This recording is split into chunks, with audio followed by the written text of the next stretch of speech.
Now, although Nigeria entered the tech ecosystem late, the country has been experiencing a rapid rise in the number of innovators developing real-time solutions in the space. One of them is David Opatoyinbo, a young drone engineer who is seeking a more friendly environment for development. Take a look.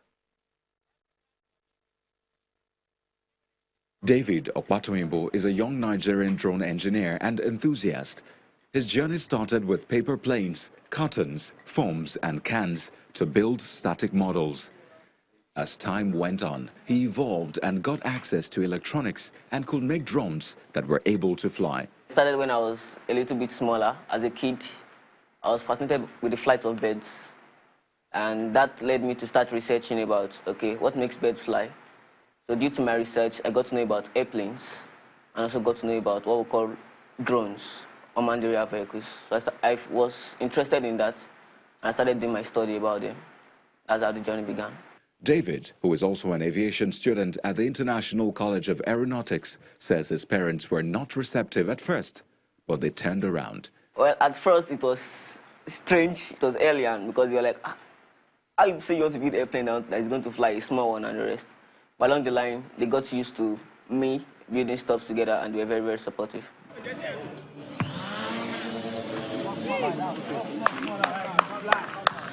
Having a friendly environment to experiment and improve on one's skill is key.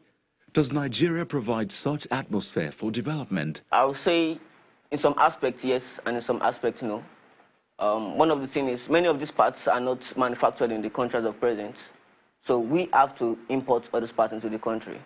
And as of present now, we are facing a lot of problems in that the Nigerian customs are seizing parts, and that is inhibiting, development and research for we innovators.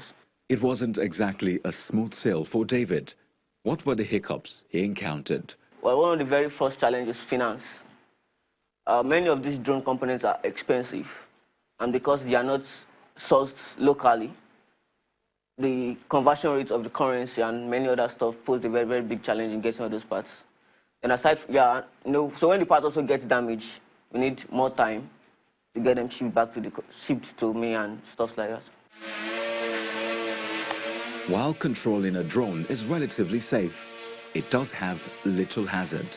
One of the things is those blades spin at a very, very fast RPM, revolution per minute. And getting in contact with those rotating parts can cause a lot of damage. Aside from that, the batteries used by these drones are actually very, very volatile. They must not get scratched or burnt or punctured. If not, you can have explosions.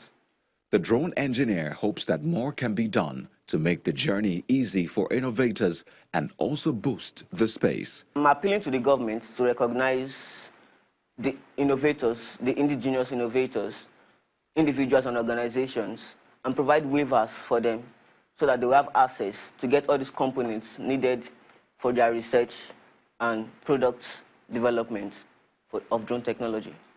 David plans to manufacture drones for end users who might want to use it for their business or personal needs.